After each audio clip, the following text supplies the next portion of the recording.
नमस्कार.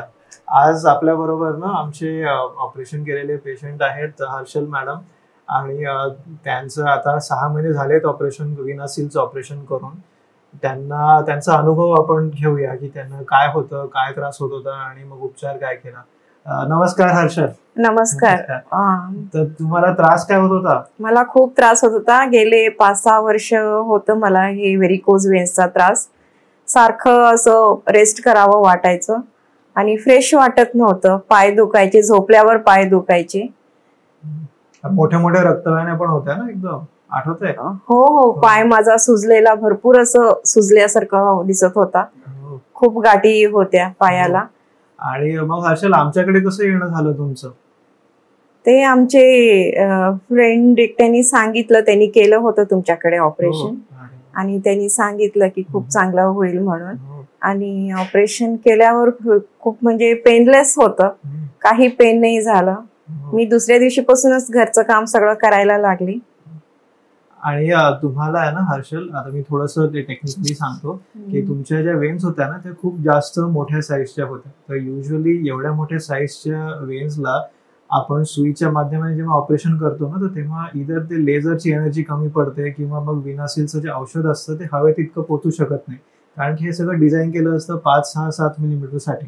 पण आपण विनासीलची टेक्निक मॉडिफाय केलेली अशी की जे खूप मोठ्या वेन ज्या असतात तर त्याला आपण ऑपरेशनच्या आधीच वरनं सलाईन देऊन कृत्रिमपणे ती 10-12 मिलीमीटरची वेन थोडी छोटी करून 5-6च्या रेंजमध्ये आणतो आणि मग त्याचं विनासील करतो.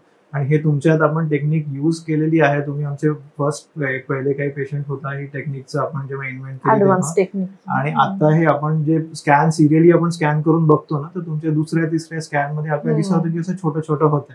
आणि आज 6 महिन्याच्या स्कॅन मध्ये त्या जसे बाहेरनं दिसत नाहीत तसं आतनं स्कॅन होऊन सुद्धा दिसत नाहीत. आणि किती म्हणजे मला खूप बरं वाटतंय तुमची प्रोग्रेस बघून. बरोबर, आम्हालाही असं वाटत होतं की ह्याला आता ट्रीटमेंट नाहीच आहे असं वाटत होतं, पण तुम्ही भेटला, ट्रीटमेंट केला, फार बरं झालं. ऍक्च्युली काय झालं, 2 दिवसापूर्वीच माझ्या डोक्यात विचार होता, सगळं झालंय आता तिच्या व्हेरिकोज वेन्सचं ट्रीटमेंट करायला होणारा त्रास मला पण बघतो. आणि लकीली माझा भाऊ होमिओपॅथीमध्ये होते, त्यांचा मित्र राजीव सावंत म्हणून आहेत, त्यांनी आम्हाला रेफर केलं की असं असं आहे आणि रिलायन्स हॉस्पिटलमध्ये तुम्ही दाखवू शकता. तर मग आम्ही रिलायन्स हॉस्पिटलला गेलो 14 सप्टेंबरला आणि लगेच 29 14 जूनला आणि 29ला झालं ऑपरेशन.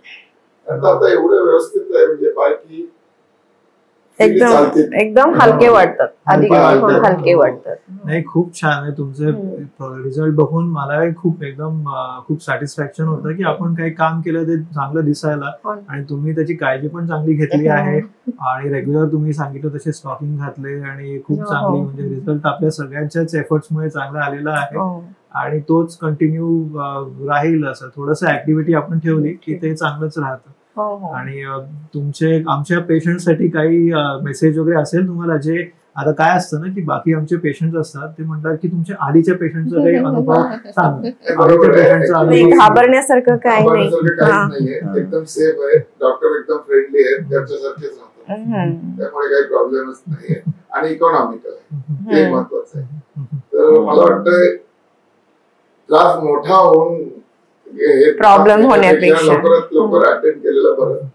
ज्यांना काही त्रास होत असेल त्याचा फायदा घेतलेला बरा. आणि तिथे 4-5 ठिकाणं सुद्धा आहेत तिथे तुम्ही व्हिजिट करून ऑपरेशन करू शकता. Thank you doctor, thank you. तुमचा अनुभव ऐकून खूप बरं वाटलं आणि wish you all the best for the future. Thank you.